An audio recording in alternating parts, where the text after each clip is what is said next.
Start करने वाले हैं ट्रांसफर आरएनए, जिसको हम बोलते हैं क्या, टीआरएनए। ये जो ट्रांसफर आरएनए है, ये जो टीआरएनए है, ये कैसा होता है, स्मॉलेस्ट होता है, या फिर मैं और ज्यादा अच्छे से बताऊं तो टीआरएनए कैसा होता है, 4s होता है। सबसे जो छोटा जो आरएनए होता है वो कौन सा होता है सर, ट्रांसफर आरएनए होता है, टीआरएनए होता है। साथ ही साथ में ये कैसा होता है, सोल्यूबल होता है। हमें सेल के अंदर ये सोल्यूबलाइज की फॉर्म के अंदर हमें देखने को मिलता है, तो इसको हमने बोला क्या, सोल्यूबल आरएनए। और इसे हम क्या बोलते हैं, अडेप्टर आरएनए भी बोलते हैं।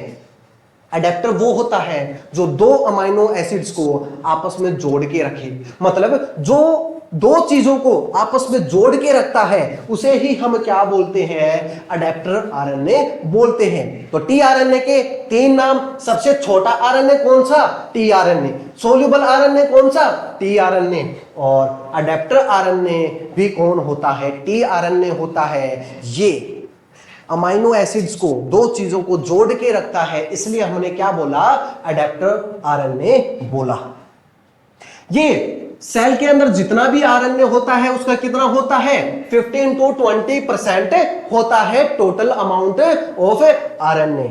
इसका जो सिंथेसिस होता है वो कहां होता है, न्यूक्लियोप्लाज्म के अंदर होता है। न्यूक्लियोप्लाज्म में एक और बनता है 5s आरएनए, जो आरएनए का क्या था, एक्सेप्शन था।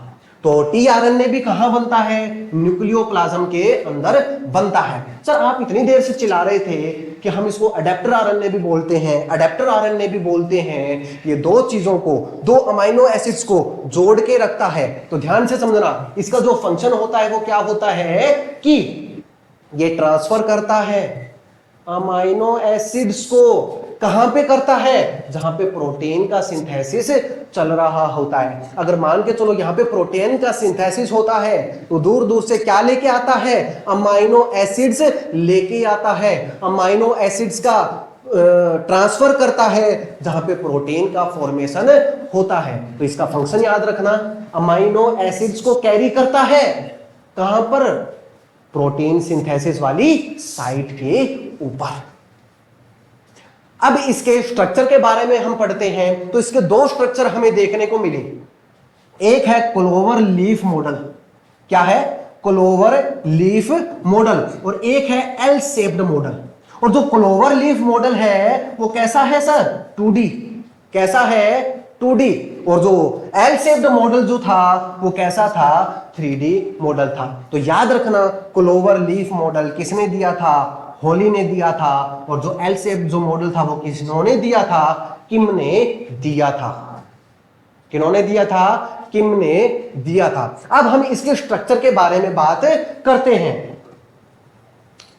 ठीक है। अब हम पढ़ेंगे इस टीआरएनए के स्ट्रक्चर के बारे में। मुझे एक बात बताना, जब भी हम टीआरएनए के स्ट्रक्चर के बारे में पढ़ेंगे तो इसके अंदर हमें लूप्स देखने को मिलते हैं,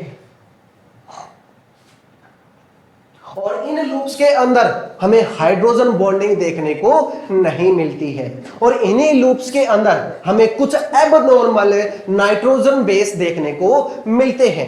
अब बात आती है कि सर नाइट्रोजन बेस का तो नाम सुना है, ये अबनॉर्मल नाइट्रोजन बेस क्या होते हैं। ये जो अबनॉर्मल नाइट्रोजन बेस होते हैं ये नॉर्मली डीएनए और आरएनए में पाए नहीं जाते।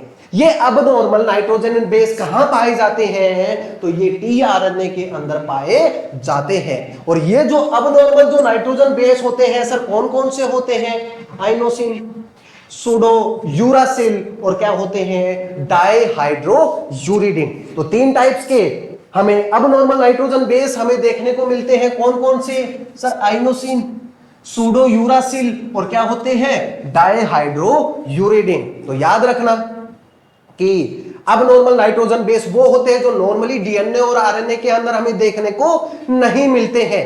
और ये कहां देखने को मिलते हैं अबनॉर्मल नाइट्रोजन बेस, तो ये मिलते हैं टीआरएनए के अंदर।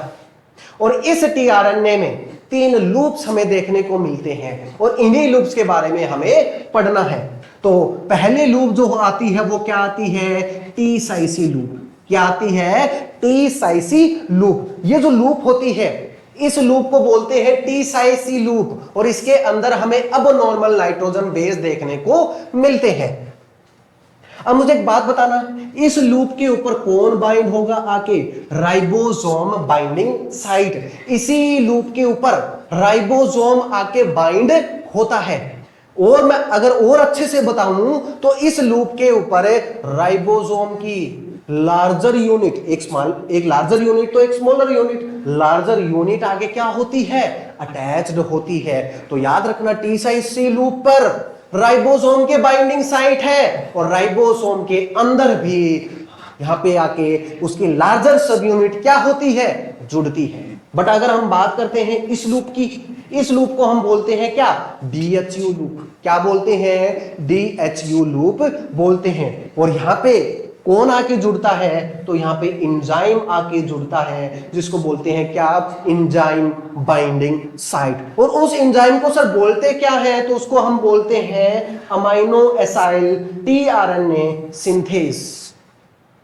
इस DHU लूप पर एक एंजाइम आके जुड़ता है, उस एंजाइम को बोलते हैं अमाइनो एसाइल tRNA सिंथेस। और यही जो एंजाइम है वो हेल्प करता है किसमें? बाइंडिंग ऑफ अमाइनो एसिड्स में।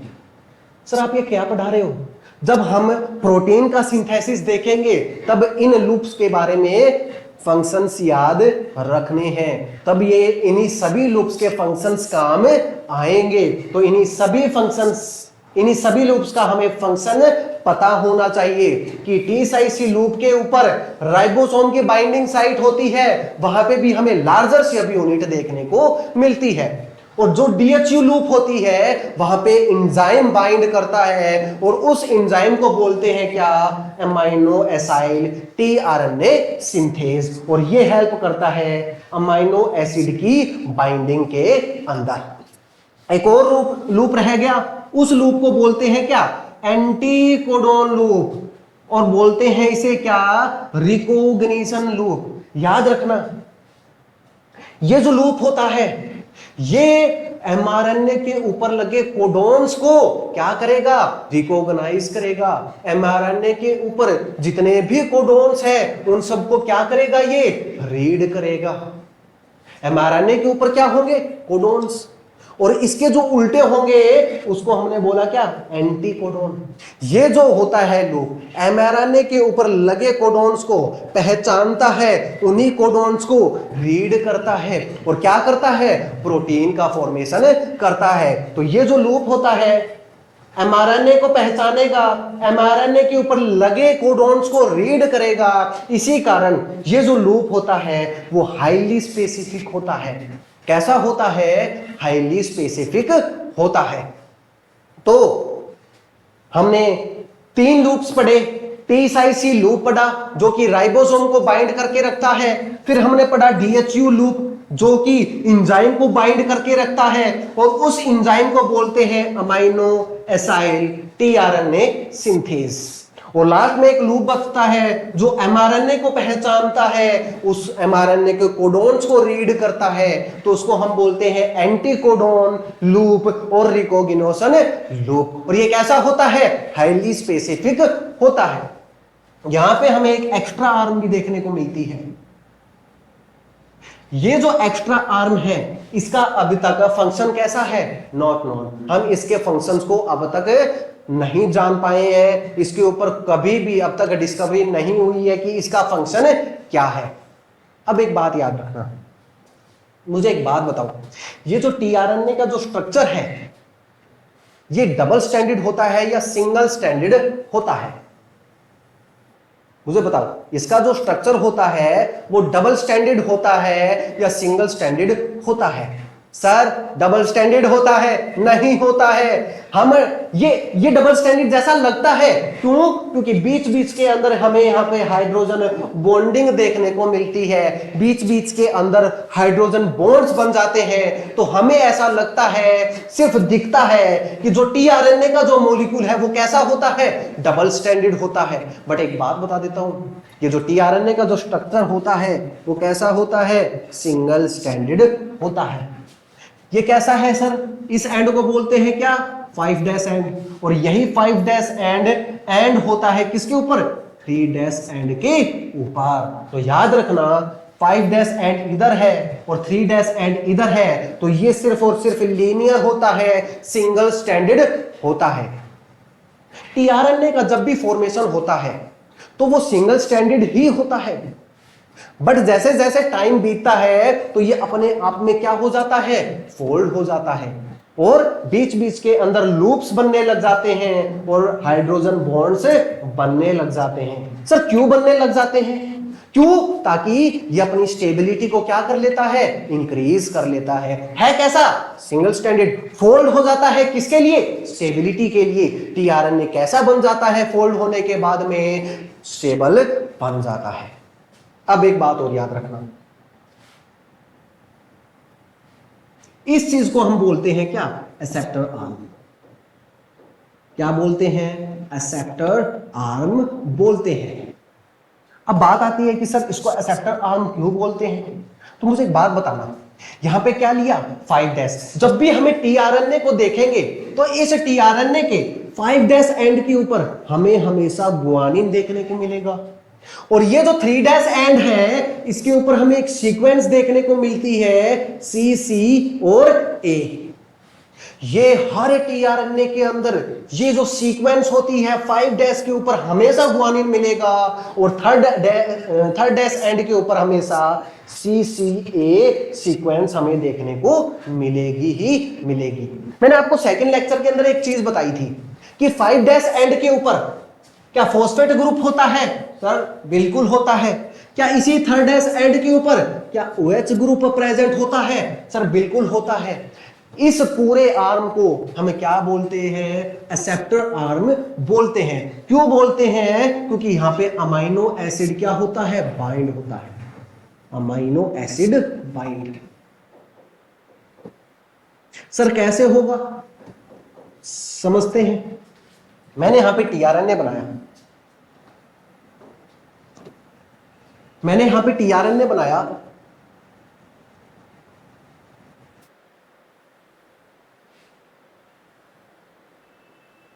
क्या यहां पे 5 डैश एंड होगा?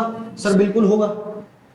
5 डैश एंड पे 5 डैश एंड पे गुआनिन मिलेगा, और 3 डैश एंड के ऊपर CCA सीक्वेंस हमें देखने को मिलेगी, और इसी 3 डैश एंड के ऊपर क्या OH ग्रुप प्रेजेंट होगा? सर बिल्कुल होगा। और इसी एंड के ऊपर अब क्या जुड़ने के लिए आएगा? अमाइनो एसिड जुड़ने के लिए आएगा।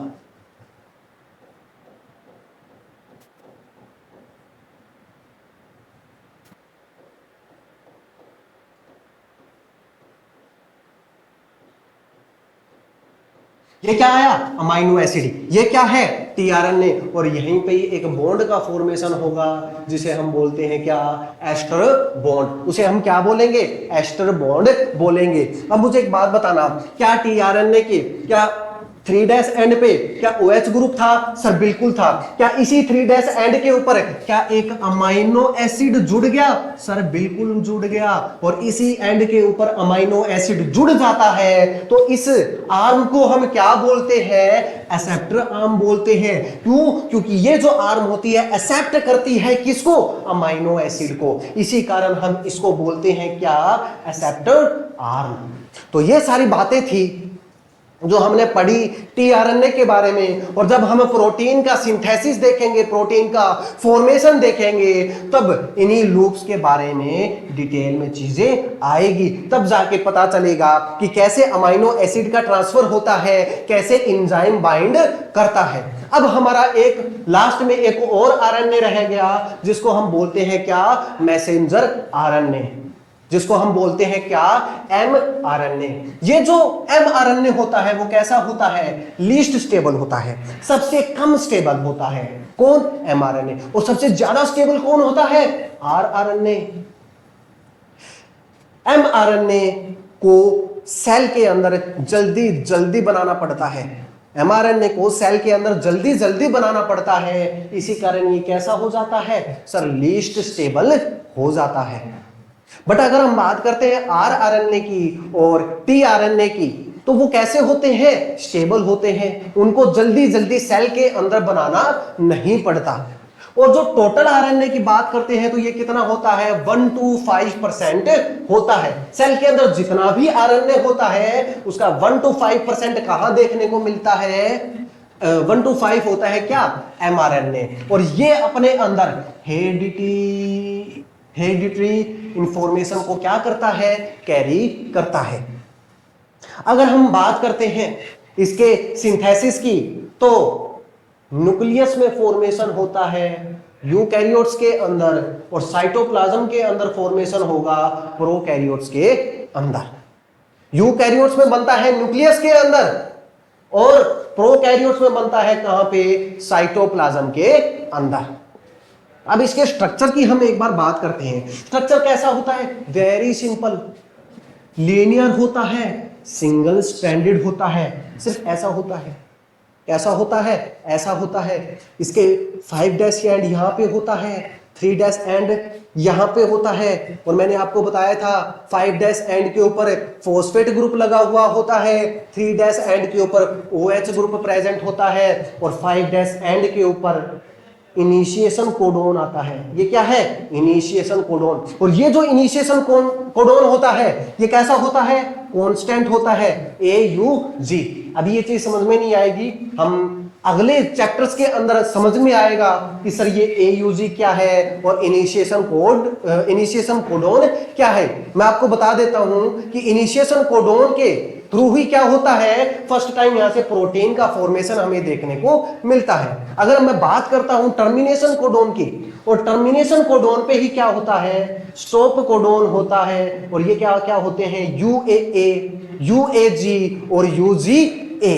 तो लीनियर स्ट्रक्चर होता है, वेरी सिंपल होता है। 5 डैश एंड के ऊपर हमें इनिशिएशन कोडोन देखने को मिलता है, और 3 डैश एंड के ऊपर हमें टर्मिनेशन कोडोन या फिर मैं बोलूं स्टॉप कोडोन देखने को मिलता है। यह सारी बात थी एमआरएनए से रिलेटेड। अब एक और बात पढ़ते हैं एमआरएनए से रिलेटेड कि जो एमआरएनए होता है वो कैसा होता है, मोनोसिस्ट्रोनिक होता है और पॉलीसिस्ट्रोनिक होता है। अब बात यह आती है कि सर मोनोसिस्ट्रोनिक किसके अंदर होता है और पॉलीसिस्ट्रोनिक किसके अंदर होता है। तो याद रखना कि जब सिर्फ एक जीन से सिर्फ एक एमआरएनए का फॉर्मेशन हो उसे हम बोलेंगे क्या, मोनोसिस्ट्रोनिक। और पॉलीसिस्ट्रोनिक हम उसे बोलते हैं कि जब बहुत सारे जीन से एक एमआरएनए का फॉर्मेशन हो तो उसे हम बोलते हैं क्या, पॉलीसिस्ट्रोनिक। मुझे एक बात बताना, ये जो मोनोसिस्ट्रोनिक है वो हमें यूकैरियोट्स के अंदर देखने को मिलता है, और जो पॉलीसिस्ट्रोनिक है वो हमें प्रोकैरियोट्स के अंदर देखने को मिलता है। तो ध्यान से समझना, ये क्या लिया, यूकैरियोटिक डीएनए। और जब यूकैरियोटिक डीएनए में सिर्फ एक जीन से एक एमआरएनए का फॉर्मेशन होता है तो उसे हम बोलते हैं मोनोसिस्ट्रोनिक। एक जीन से जब एक एमआरएनए का फॉर्मेशन होता है तो उसे हम बोलते हैं क्या, मोनोसिस्ट्रोनिक। अगर हम प्रोकैरियोटिक डीएनए की बात करते हैं, क्या ये एक जीन है, क्या सर ये भी एक जीन है, क्या ये भी एक जीन है, और इन्हीं सभी जीन से जब एक ही एमआरएनए का फॉर्मेशन हो, जब बहुत सारे जीन से सिर्फ एक ही एमआरएनए का फॉर्मेशन हो उसे हम बोलते हैं क्या, पॉलीसिस्ट्रोनिक। तो याद रखना, जो मोनोसिस्ट्रोनिक होते हैं वो सिर्फ एक जीन से बनते हैं, और जो पॉलीसिस्ट्रोनिक होते हैं वो बहुत सारे जीन से बनते हैं। मोनोसिस्ट्रोनिक यूकैरियोट्स में पाए जाते हैं, और जो पॉलीसिस्ट्रोनिक होते हैं वो हमें प्रोकैरियोट्स के अंदर देखने को मिलते हैं। तो आज हमने कंप्लीटली कितने टाइप्स के आरआरएनए होते हैं वो हमने पढ़ा। अगले सेशन के अंदर, अगली क्लास के अंदर हम स्टार्ट करेंगे क्या, ट्रांसक्रिप्शन। तो आज के लिए बस इतना ही।